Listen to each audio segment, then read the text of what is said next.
Welcome to Not a Great Whisperer podcast. This is your host, Katy Ray. I am joined with To Be Us Productions. Cedrick and Tosca have joined us today.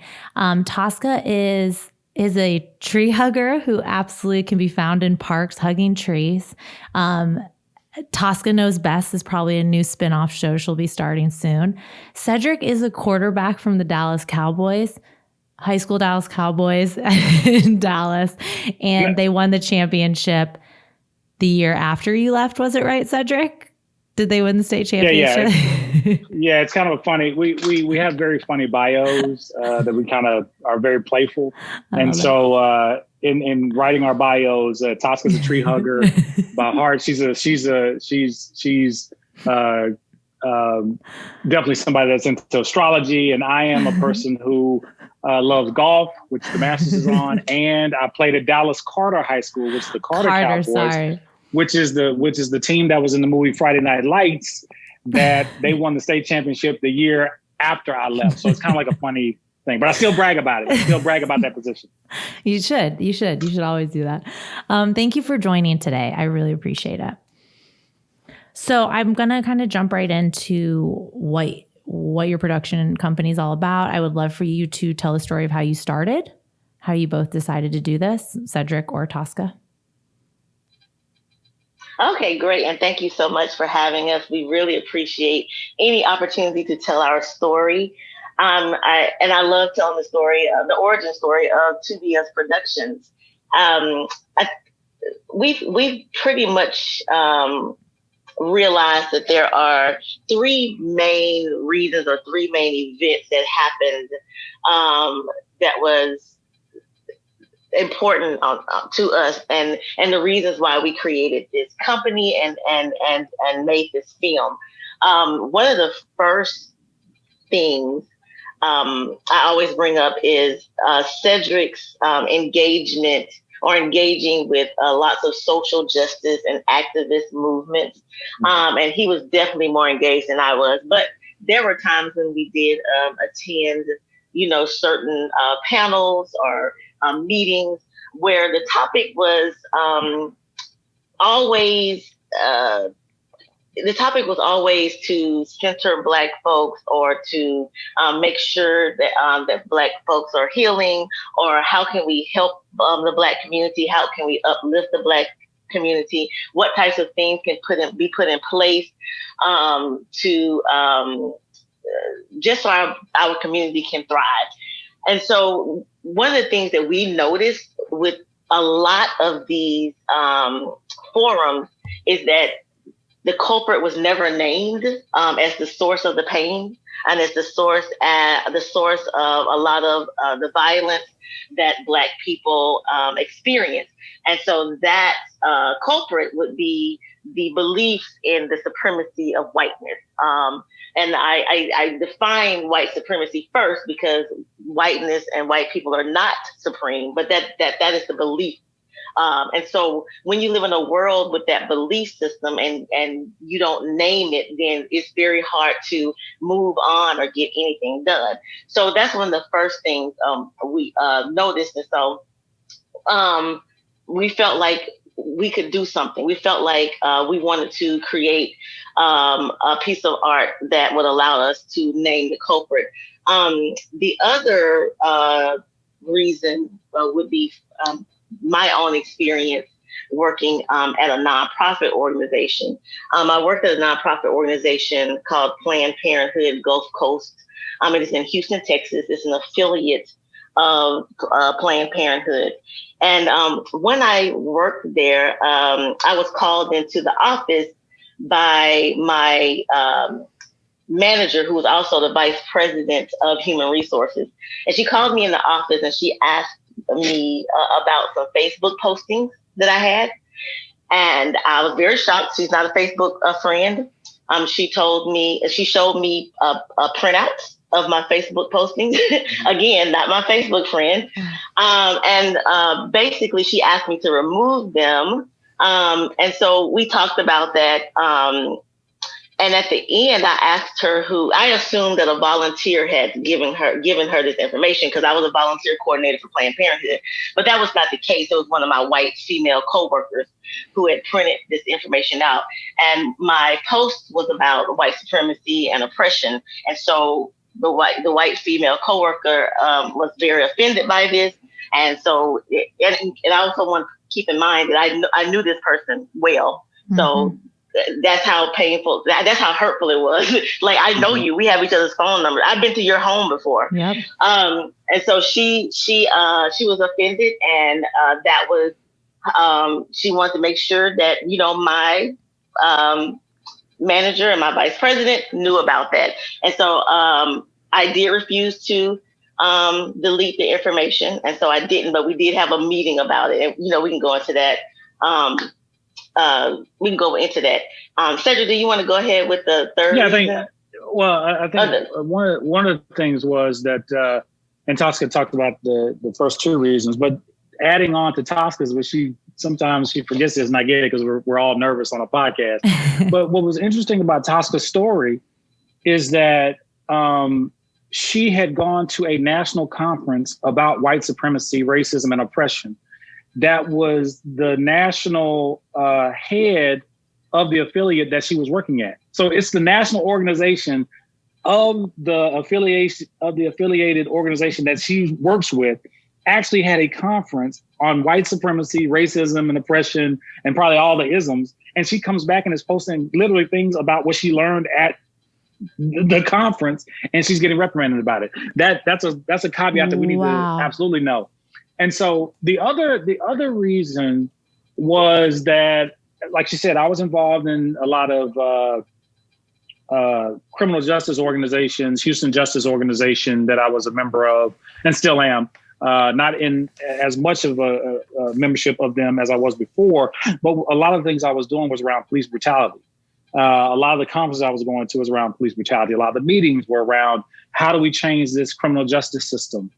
Here in Texas, we were fortunately able to change the grand jury system, which was what they call the pick-a-pal system, as opposed to a randomized system where you could kind of stack the deck if you wanted to as a judge or as a prosecutor in favor of the outcome that you wanted. And we actually got that legislation changed for the 7 largest counties here in Texas. So just want to put that in. But what I also noticed that Tosca pointed out was I went to a particular film, actually. And if you're going to talk about systems, if you're going to talk about the nitty gritty of what is oppressing people or isms, you have to name those culprits. So for instance, if we're going to have a conversation about patriarchy and toxic masculinity, you can't have a forum or a film or a piece of art or whatever the case may be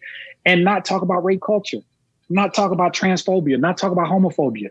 You can't just go to, well, if men just cry, then that wipes away all the oppression that they have over women. It doesn't work that way. There's work that has to be done. So I was so frustrated by going to an event that was like that Tosca and I had a conversation as we were driving. I was like, Tosca, I really think we can make a movie. I want to start a production company and we can tell the stories ourselves. And that's literally how it started. Not having any real film experience, but we were very clear on intent, when we were very clear on wanting to center Black stories and issues where there would be shame around or going into the crevices of places that made people feel uncomfortable. And also those stories we knew would be liberating to Black people. And that was our focus. So the 2BS Productions was started because of that. And a very interesting thing that happened in naming the company was we were having these meetings. We had our game plan, our business plan, and so forth. And we were sitting there having our meeting trying to come up with names. Tosca had these astrological names that she wanted to come up with, like Leo Moon Productions, which are wonderful names. Don't get me wrong. They were awesome. We could have named it Tosca Production Company. I would have loved it. That's how much I admire her. But anyway, so we're coming up with all these names and we were all getting frustrated by these names and we just couldn't come up with anything. And I literally sat back And I said, guys, I just want people to understand what it's like to be us. And Tosca immediately goes, that's it. And I was like, we're like, what? What are you talking about? She said, no, to be us. And so we massaged it and went to be us productions, to be us productions. And after we all came to consensus, we were like, that's it. That is exactly what it is. It exactly names who we are, what we are about, and what we want to do. And so that's how we came up with the name 2BS Productions. I see the power behind it. And one of the things that really struck me was when you guys put, for the true measure of humanity is one's willingness to rage against the inequities from which they benefit. And the passion shows, and your passion then not only educates the people around you from any group of people. And you're so right with, if you focus on the one thing of just stopping to cry, you haven't even nailed the other things that we need to focus on. And I think the power is in storytelling. I'm a true believer in that. And I'm a true believer in education, and just, you guys are putting stories that need to be told in the forefront. People need to hear it. People need to be aware. You know better, you do better. But that is part of healing, as just telling their story. And I think one of the parts you said, some of these people have never even told their story. That was the first time they told it. So to start that process for them of healing, and how much power is behind that is really not. I love the name 2BS, so I love how you're able to think of it. Right. So, and another thing, Katy, is that, anytime you start a business, you're trying to figure out, what do you want to do first? What do you want to do second? What do you want to do third? You're trying to, have a strategy. So, having heard Tosca's experience of a working while Black story, which is what it is, we knew that there was going to be some universality to that topic when it came to Black people, because why? People work. Most adults who are Black work. And we know that of the ones that work, I would say 99.9% of them have a working while Black story. A very common phrase in the police brutality world among Black people is driving while Black. I think now you're starting to see on the NFL and some of these other, like the NBA, or CBS and some of these other affiliates, they've been showing, like driving while Black or living while Black. And so for us, and this was, and mind you, we filmed this in 2019. This was before the awakening that has occurred now in the civil unrest. So we said, let's do our first film about working while Black stories. We did a bunch of research. We found that there were really no films about it, no documentaries. There was a few books that dealt with it from a corporate standpoint, like The Black Experience in Corporate America, which is kind of just one segment of the working population. I mean, you have a plethora of different jobs and, quote, blue collar jobs and white collar jobs and everything in between, essential workers and non-essential. Mm-hmm. I mean, you have everything. So with that, we said, let's do the working while Black stories and let's see where it goes, because we knew we knew we wouldn't have a shortage of content. But in the film To Be Us, To Work, which is the name of the actual film, we were scared that people would not be willing to tell their stories on film. And that was the hard part. We knew we had a great topic. We knew we had a great MO in regard to putting this together and, making this be a film that we thought would be a good film. But again, people would tell their stories, but again, it's another thing to tell it on film with cameras looking back at you and being that vulnerable. And I must admit, going through the process, and I think Tosca will attest to this as well, was like going through this process of putting this film together. I mean, it literally changes your life. It was cathartic in a lot of ways. It was tough. It was painful in a lot of ways. And it was a wonderful experience. So that's where we are with the film right now. And I'm pretty sure Tosca has her own 2 cents she wants to put in. I think Tosca's muted. I don't. I think Cedrick summed it up. Those are my experiences. I'm very proud of the project and proud of the people who were able to share their stories. I'm always amazed. Anytime I see the film, I'm just amazed at the vulnerability and the courage to let us tell their story, or let us film them telling their story. So yeah, everything Cedrick said is correct. And how many people did you interview for the documentary? Well, we interviewed one-on-one interviews. There were about 21 people interviewed. Wow. We did film a round table, and there were about 7 to 8 people in conversation there. But the interviews you see on the film, individual experience, around 21. And then also, even in pre-production, there are interviews that didn't make it into the film. So, the recruiting process of trying to get people to come to the actual filming day, I probably have in a little black book where I kind of did guerrilla tactics in regard to going out and interviewing people and kind of seeing if there's content out there. I would go to black spaces, like restaurants, black churches, anywhere that black people congregated. They would see me with this little black book, like, what is this handsome, tall black guy with this? No, I'm just kidding. With this notebook coming into this club with a black like, book, what is, is he coming in like to get phone numbers? And literally, as people are imbibing and drinking and so forth and having fun, I'm sitting down trying to have this conversation, saying like, hey, look, if I were to say driving while black, you know what that means, right? And they would all to a person shake their head. And I say, no, if I say working while black, do you know what that means too? What does that mean to you? How does that hit you? And to a person, they would, if I was in a group of 4 people, 3 people would say, yeah, I got a story, and they would share it. And then the 4th person would be like, no, I really don't have anything that's happened to me on the job, da, da, da. But after they heard the other 3 people's stories, then invariably they would come back and say, you know what?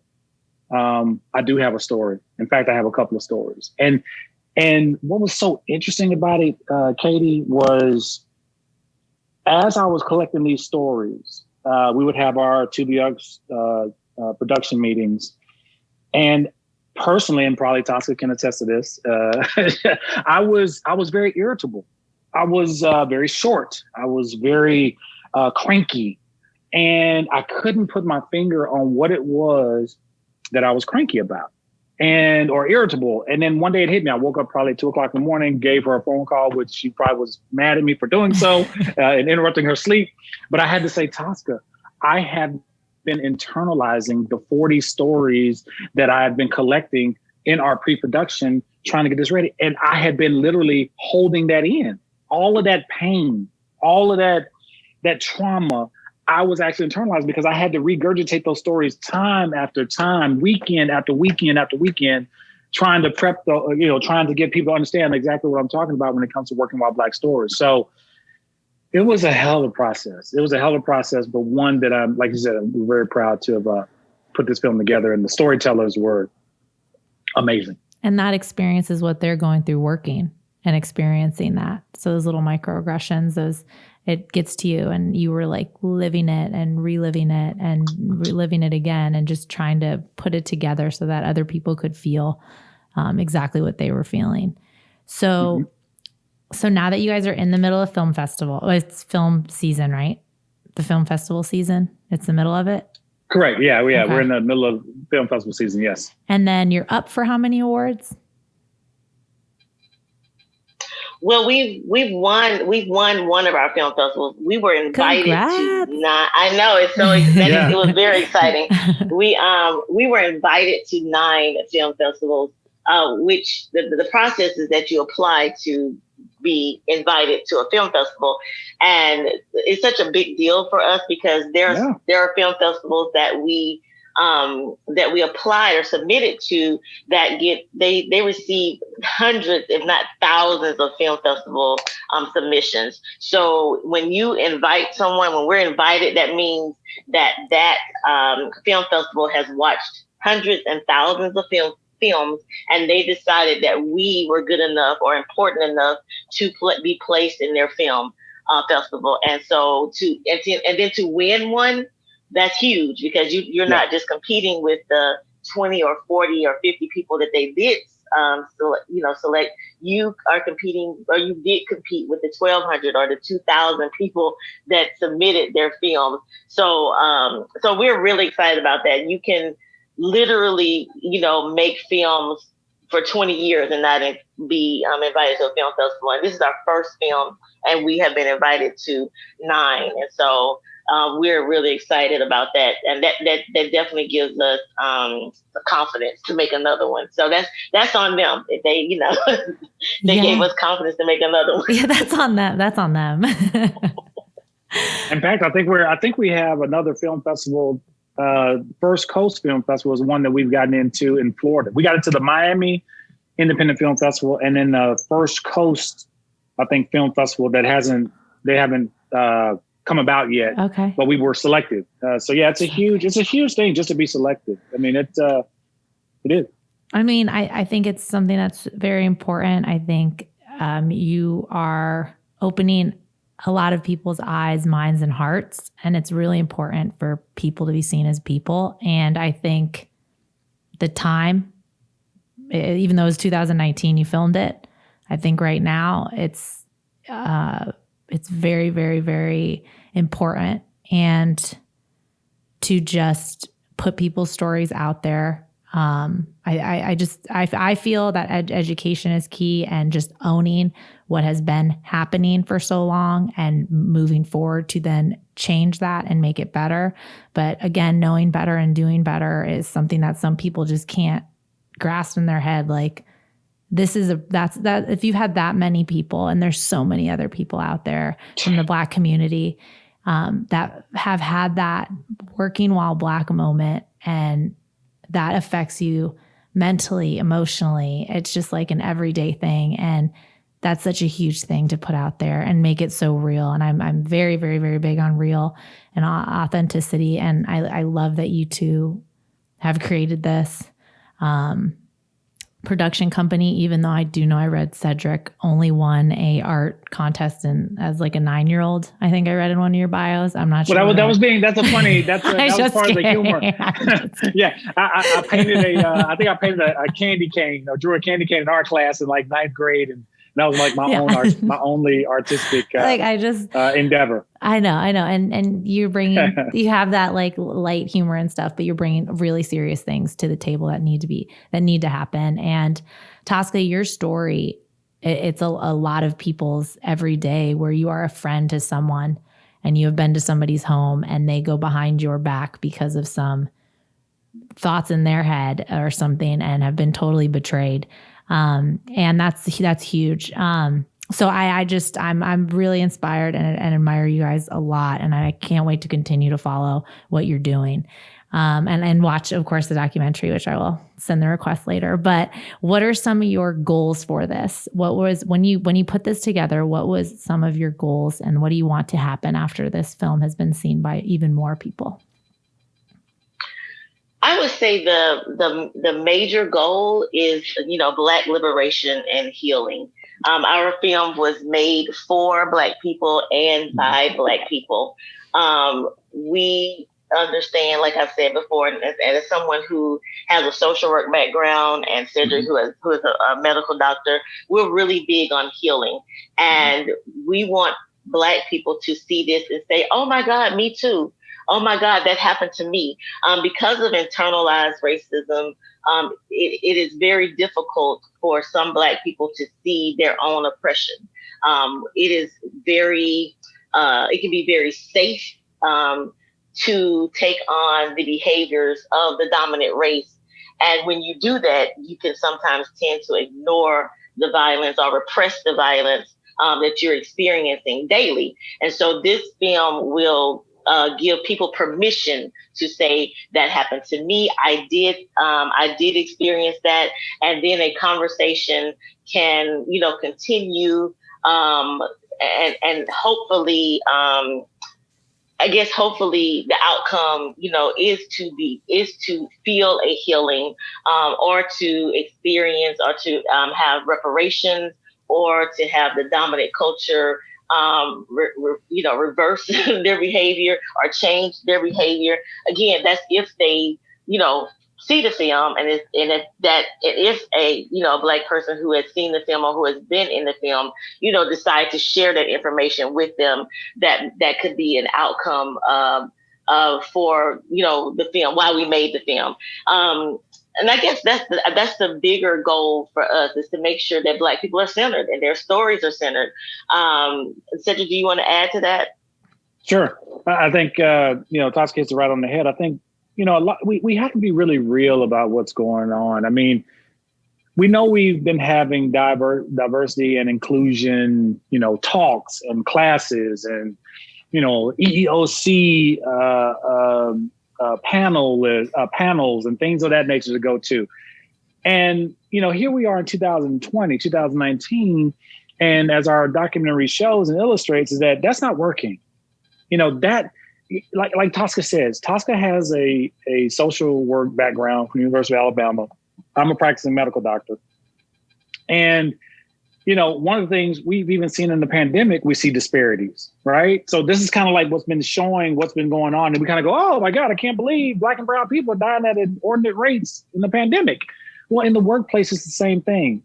We look at these diversity and inclusion classes and we all come in there thinking that it's equitable. And it's not.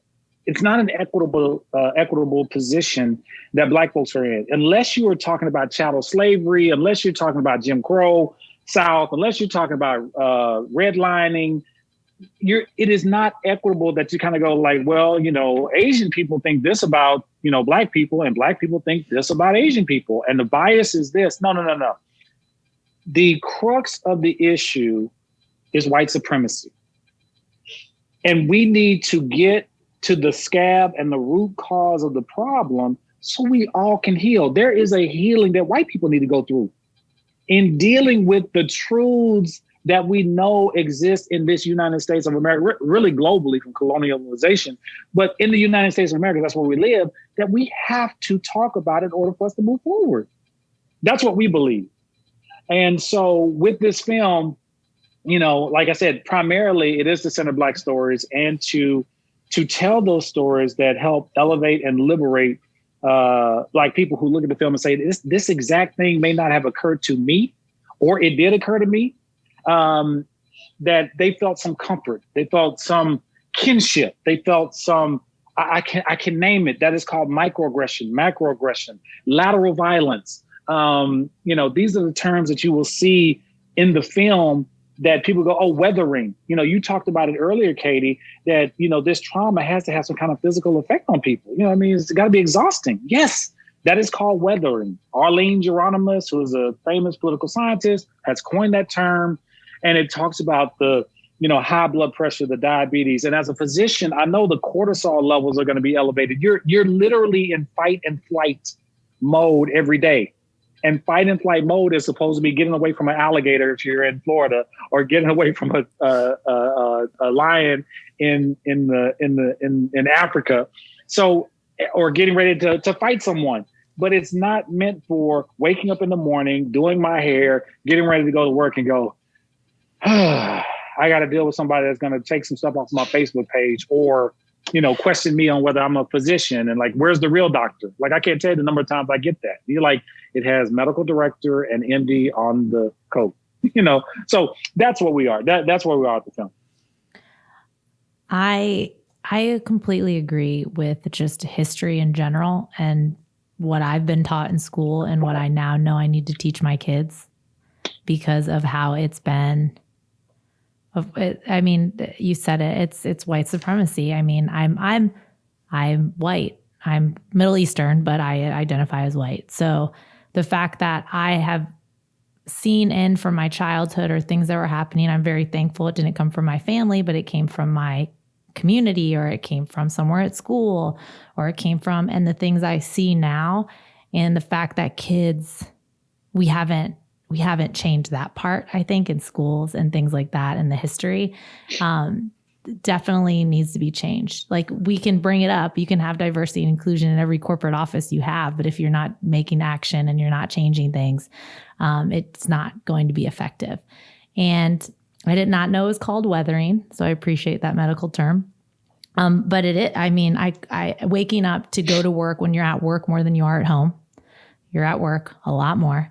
And having that every day is unfair. And I think one of the things you guys did, you had a the whole production crew was Black. So from your designers to your editor to everywhere. And I feel that I don't know if you guys thought of that right in the beginning, but to tell your story, and if it's about a moment where a white person, to have somebody behind a camera who's white looking at you while you're telling the story, I think would have been a lot harder to do.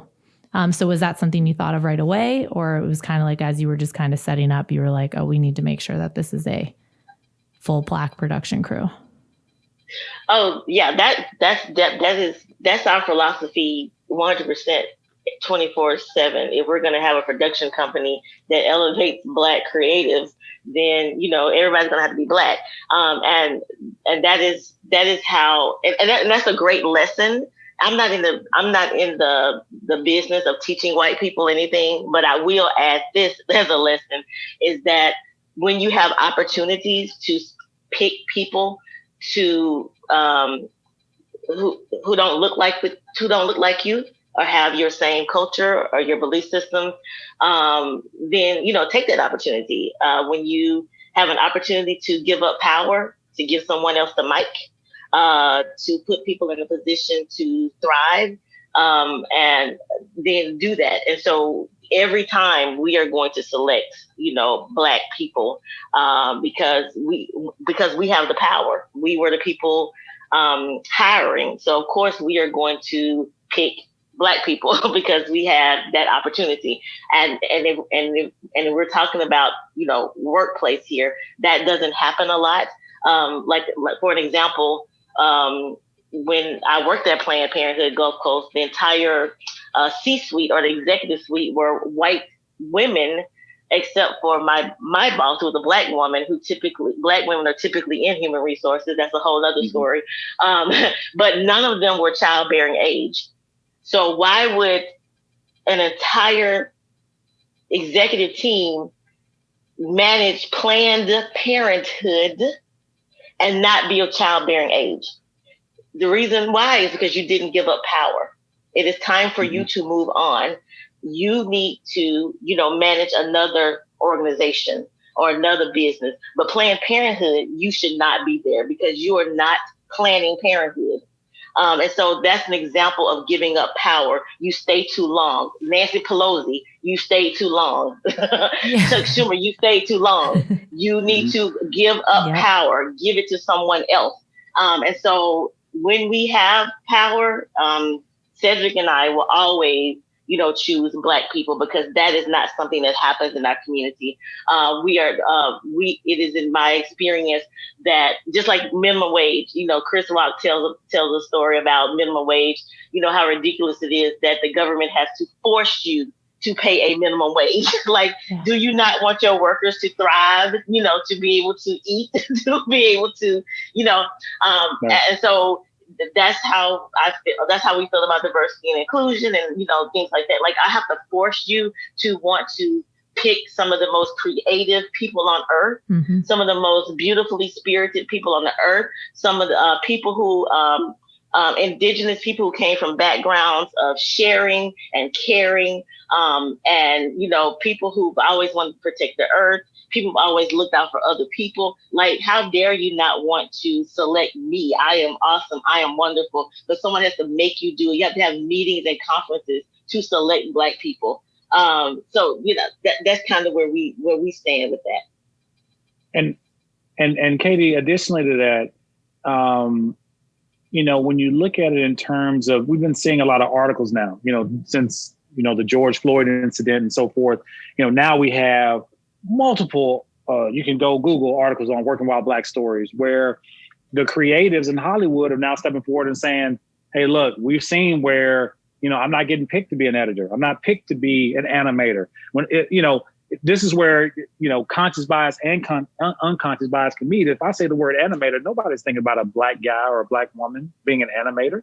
That's you're thinking, even in our own meetings, I remember we went to our editor. We were talking to him and he was like, man, the animator is dope. It's like, yeah, he did a great job, man. He's awesome. He said, and he even asked, is the animator white? This is our editor who is Black.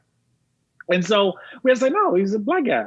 But it's so, the internalized racism is so ingrained, the bias is so ingrained that we don't think of each other in terms of opportunities like that. To be an animator, to be the producer, to be the line producer, to be, all the things along the way, the videographer, the director of photography. Even when it came to, in our film, and you haven't seen the film yet, in our film, we have, when you think of somebody who is the narrator of a film, you think manly voice, from a standpoint of, it's got to sound like, I can't remember his name, the actor. Tosca, you got to help me.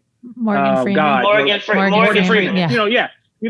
We typically see a Morgan Freeman type voice. It's a male voice. So in our film, we specifically and intentionally got a Black woman to be our narrator. And it was, and even when we did our focus groups, where we showed the film to, a small group of people to kind of screen it with them and kind of see, we headed in the right direction or not.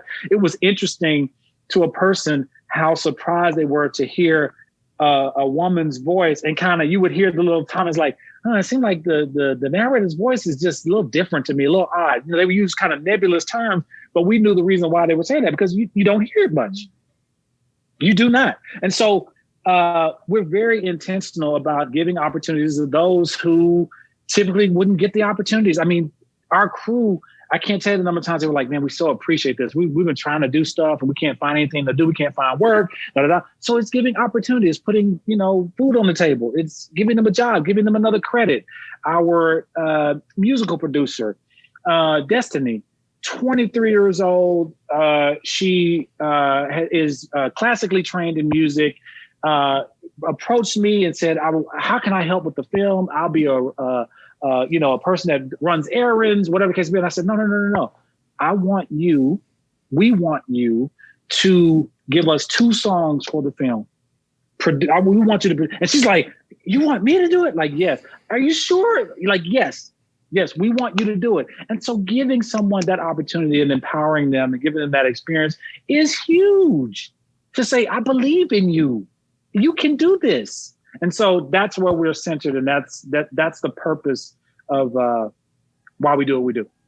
And well-deserving they are. And it's the fact that the opportunities aren't in front of them more often, which is, I mean, the production's going to show exactly how talented everybody is anyway. So I'm actually really excited to watch it. And I would love for you to tell us where we can find you, your social handles, your website, whoever wants to take over for this, and then where we can find you on the next film festivals that you're invited to, maybe.